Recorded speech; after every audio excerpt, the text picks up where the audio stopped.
Hello tout le monde, je suis contente de vous retrouver aujourd'hui dans mon studio atelier qui est enfin fini.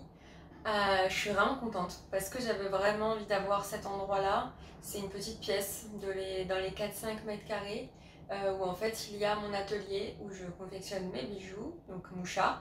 Et j'avais envie d'avoir un petit endroit un peu chill où je puisse vous filmer. J'ai pris vraiment l'habitude de filmer dans ce petit canapé qui est tout petit hein, parce que si je tends les bras, il est vraiment plus petit que mon envergure de bras. Ouais, j'aime bien ce petit canapé. Et en fait, j'avais pas envie forcément de le revendre parce qu'il va me rapporter strictement rien.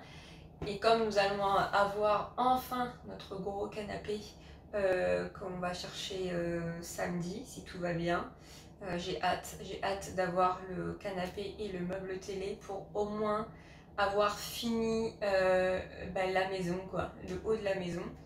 Il y aura encore 2-3 petits trucs, mais ce sera vraiment de la déco ou des petites finitions. Je pense que je vais vous montrer un petit peu tout ça. Je commencerai sûrement par cette pièce-là, avec l'étagère qui est derrière moi, que vous devez apercevoir. Et j'ai adoré chiner des petits trucs en fait, pour me sentir bien en fait. J'ai envie de me sentir bien dans cette pièce parce que c'est là où je crée, là où je fais des belles choses pour vous. C'est aussi une des raisons pour laquelle je n'ai pas filmé pendant presque, ça fait plus d'un mois hein, que j'ai pas filmé, voire plus, je sais plus, parce que j'avais envie vraiment de mettre de l'énergie dans la maison et aussi dans la nouvelle collection de Moucha. Donc j'ai sorti une nouvelle collection début juillet, une collection toute simple. J'ai les bracelets là à côté de moi.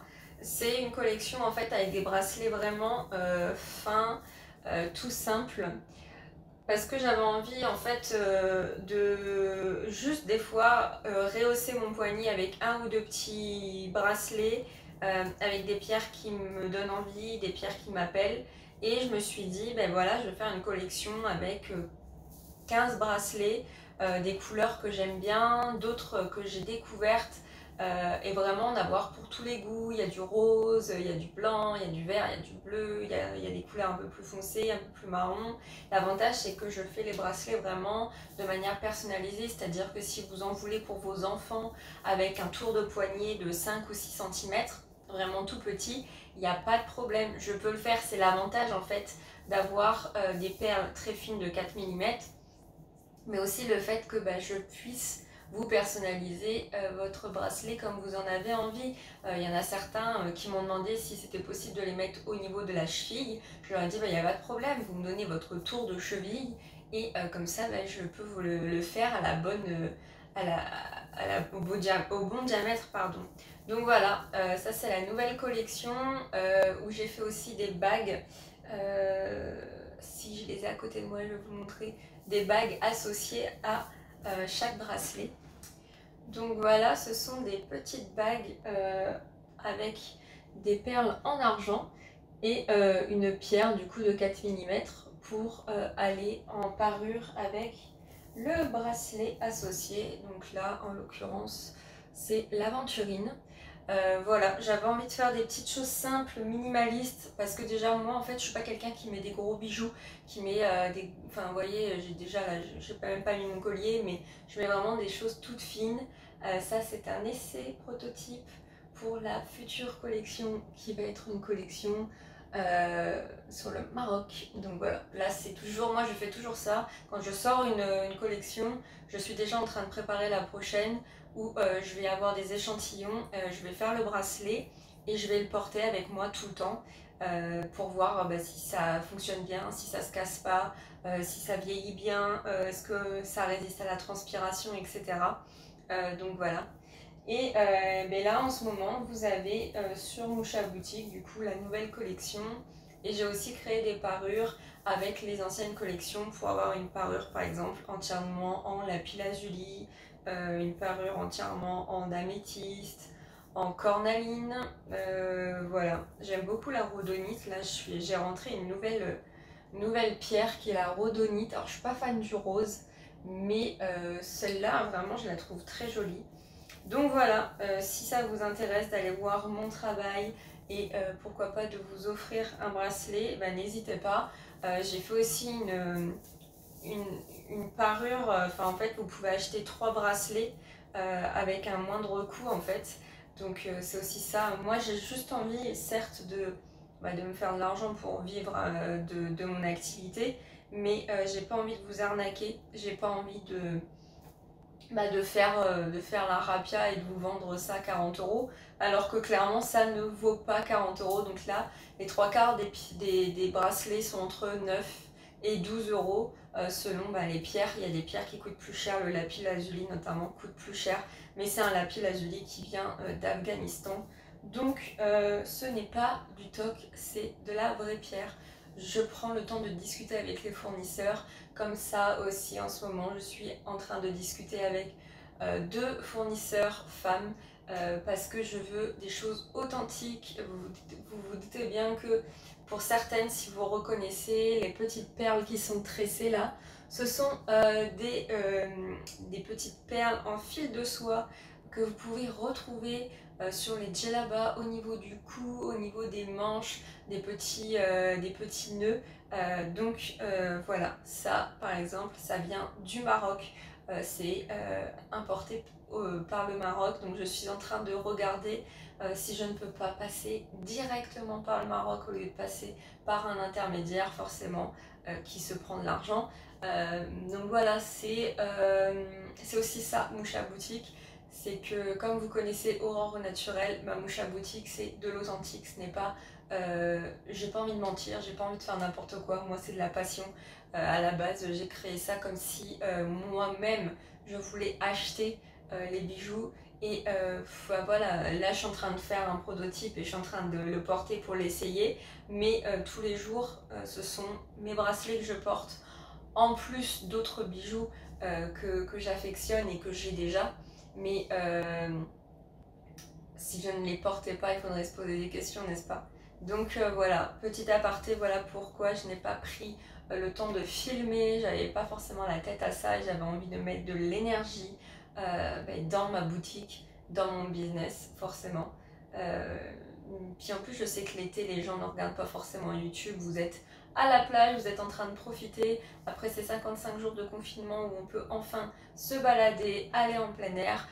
Comme nous, nous on a repris les balades, les randonnées, le vélo, on a fait 46 km de vélo là dernièrement, c'était super cool. On a fait une belle randonnée de 13 km dans le Mont Aigoual où il nous est arrivé, comment dire, une rencontre que je ne pensais pas un jour avoir, et je ne pensais pas me faire piquer par ces bestioles-là. Je n'ai jamais été piquée de ma vie, à part par les moustiques, mais bon, c'est pas douloureux, ça gratte, c'est chiant.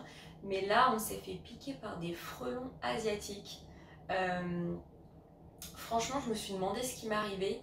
Je vous dis pas comment l'adrénaline elle est montée au plafond là, parce que je ne comprenais pas ce qui était en train de m'arriver et c'était violent, la piqûre. Franchement, comme j'ai dit à mon chéri, je préfère 1000 fois me faire tatouer que de me faire piquer par ces saloperies là quoi. Et on n'a pas compris d'où ça venait, et on était en train de marcher, on avait fait la moitié de la randonnée, on voulait atteindre un point pour se poser et manger. Et en fait, dans les instructions que je regardais, il n'était pas écrit qu'il fallait traverser le cours du ruisseau. C'était juste marqué qu'il fallait suivre un balisage blanc et rouge. Et moi j'ai vu un balisage rouge et je me suis dit bon bah vas-y c'est bon, peut-être que la bande blanche s'est un peu effacée, continue d'avancer. Donc on a avancé, et puis on est rentré à l'intérieur d'un bois. C'était très beau, il y avait de la belle lumière et tout, j'ai pris des belles photos. Puis à un moment je me dis non mais c'est quand même chelou parce qu'on est vraiment en train, je regardais ma carte, donc je suis toujours au niveau du GPS, et je voyais que nous on était en train au fur et à mesure de s'écarter du bon chemin. Donc je me suis dit bah on va quand même pas traverser là le cours du ruisseau, c'est un peu trop haut machin. Enfin, on est en train de regarder le téléphone, là, regarde, non, il n'y a pas le chemin, oui, regarde, il n'y a que le balisage rouge, il n'y a pas le balisage rouge et blanc, ouais, bon, c'est foiré, rebroussons chemin. Et donc, en fait, moi, j'étais sur mon téléphone et j'entends mon chéri crier, mais très fort.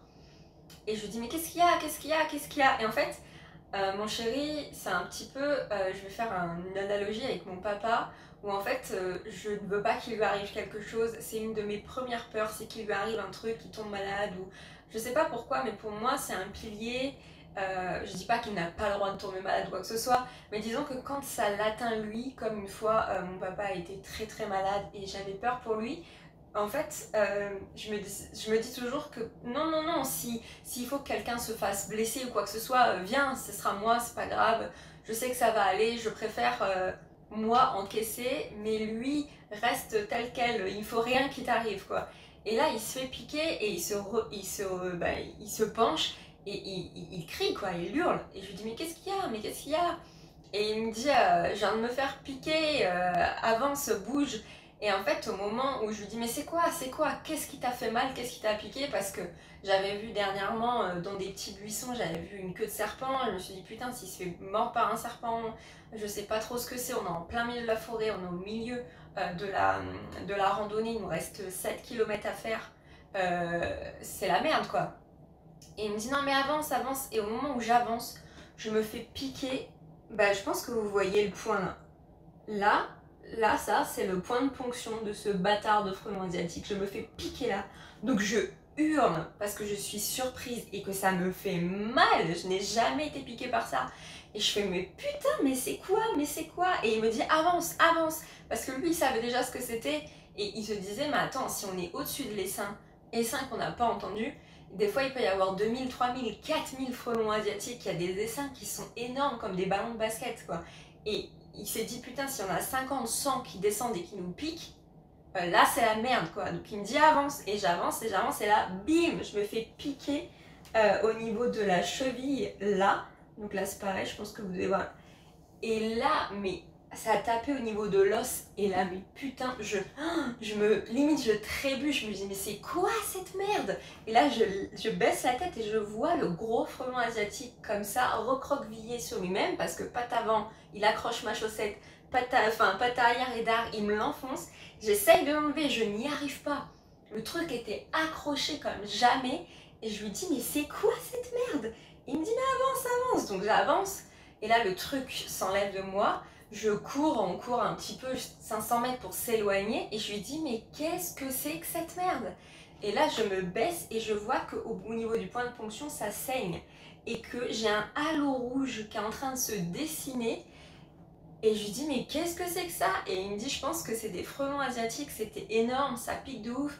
Je lui dis, mais j'ai jamais été piquée, c'est quoi cette merde?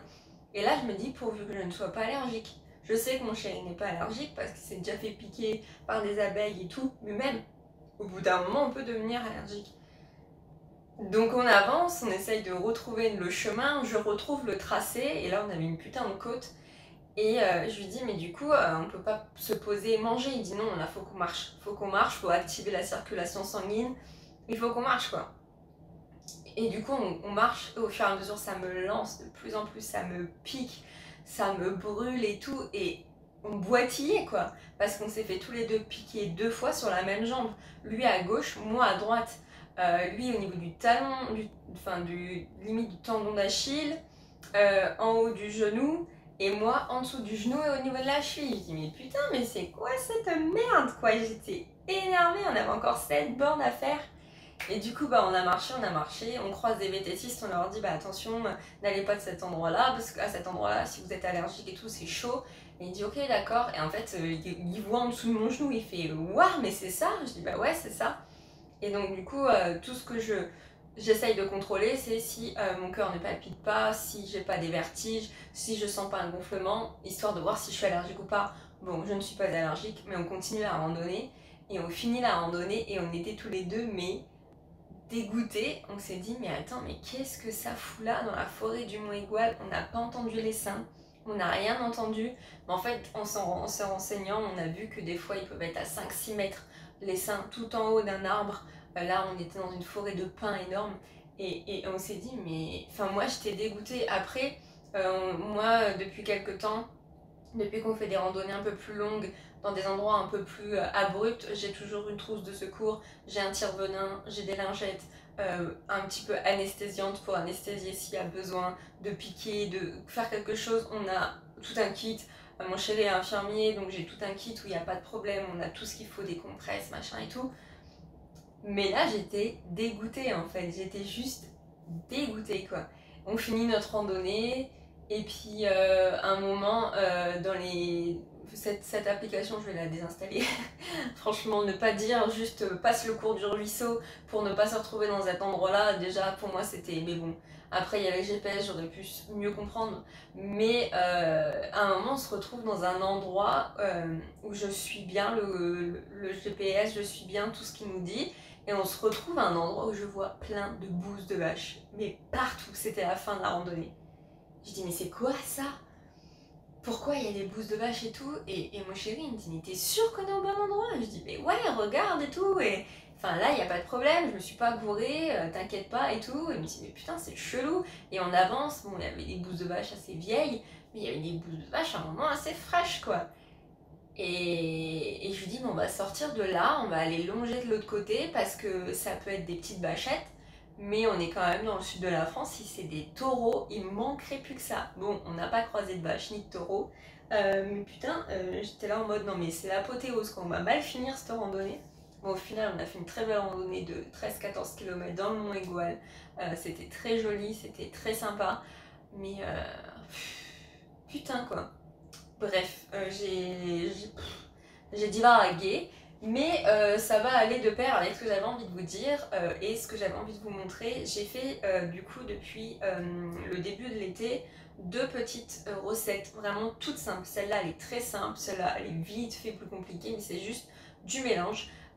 Pour ça, le après-soleil, quand vous avez rougi un peu ou votre peau elle a été au soleil pendant un moment et qu'elle s'est un peu déshydratée, pour mettre ça le soir. Et ça c'est un mélange pour les pieds et les jambes, un peu effet kiss cool qui va vous faire du bien après une longue randonnée où vos jambes et vos pieds vont avoir un peu enflé, ou si vous avez des problèmes de circulation, ça fait vraiment du bien. Donc la première c'est celle-ci, c'est vraiment un tiers, un tiers, un tiers, c'est tout bête. Vous mettez un tiers de gel d'aloe vera, vous mettez un tiers d'huile de coco et un tiers d'un hydrolat que vous aimez. Vous mettez les deux, vous secouez comme ça, et après ça va vous faire un espèce de gel sérum que vous allez mettre sur votre visage ou sur les endroits où il y a eu un petit coup de soleil ou un peu où ça a un peu chauffé. Donc ça franchement, moi j'ai vraiment beaucoup aimé. J'essaye de me protéger un maximum, mais quand on a fait 46 km là en vélo, je m'étais protégée, mais je m'étais pas rendu compte que vraiment au niveau, bah, là vous devez voir au niveau de mes mains, j'avais pas forcément mis de crème solaire, j'en avais mis vite fait et en fait j'ai pris des coups de soleil au niveau des mains, c'est pas du tout agréable. Ça faisait très longtemps que j'avais pas eu des coups de soleil au niveau des mains. Oui, moi je prends des coups de soleil au niveau des mains et au-dessus des pieds. Parce que c'est pas l'endroit où on pense mettre de la crème solaire. Je mets de la crème solaire sur mes bras pour protéger mes tatouages, mais je ne pensais pas au niveau des mains. Bref. Et ça, donc du coup, c'est un effet un peu kiss cool, c'est aussi un gel. Il y a du gel d'aloe vera, il y a une huile dedans aussi, et il y a de la menthe poivrée. Je vous mettrai en barre d'infos la recette. C'est la menthe poivrée qui va faire un effet kiss cool et qui est très sympa. Vous allez le mettre au niveau des pieds, au niveau des jambes, et vous allez sentir la menthe poivrée faire un effet glaçon, un effet frais, et ça va détendre les muscles. C'est super apaisant, j'aime beaucoup. Donc voilà, pour moi, ça, 2 must-have pour l'été. Si vous partez en vacances, en plus, vous voyez, en moins de 100 ml, c'est très bien. Ça, c'est pareil, vous n'avez pas besoin d'en mettre beaucoup pour que ça fasse effet. C'est aussi 100 ml. Donc franchement, 2 petites recettes si vous avez besoin pour aller faire de la randonnée ou en voyage, en vacances, au soleil. Et ben n'hésitez pas à le faire. Il faut vraiment pas beaucoup de choses. Aloe vera, huile de coco et un hydrolat. Et c'est tout. Donc voilà, pas besoin d'avoir un CAP, pâtisserie, cuisine ou d'avoir des compétences en formulation. Là, c'est vraiment tout basique. Donc voilà, vidéo qui a fait beaucoup de blabla pour pas grand chose, mais ça me faisait plaisir de vous retrouver devant la caméra et dans ce petit studio. J'espère que la vidéo vous aura plu. N'hésitez pas à me donner aussi des petits tips que vous utilisez l'été. N'hésitez pas à me dire si vous avez déjà fait des rencontres assez rocambolesques en randonnée ou autre. Voilà, comment vous dire que moi ça m'a un peu refroidi. Je m'étais dit on va faire une randonnée de 13 km, comme ça je vais pas être en forêt, comme ça je vais pas être en plein cagnard pour moi faire attention au soleil parce que bah, forcément je ne supporte pas beaucoup le soleil. Et là, mauvaise idée. Enfin voilà. Sur ce, je vous souhaite une belle journée, une bonne après-midi ou une bonne soirée selon le moment où vous regarderez la vidéo. Je vous dis à très bientôt dans une prochaine vidéo. Prenez soin de vous, bel été, bye tout le monde.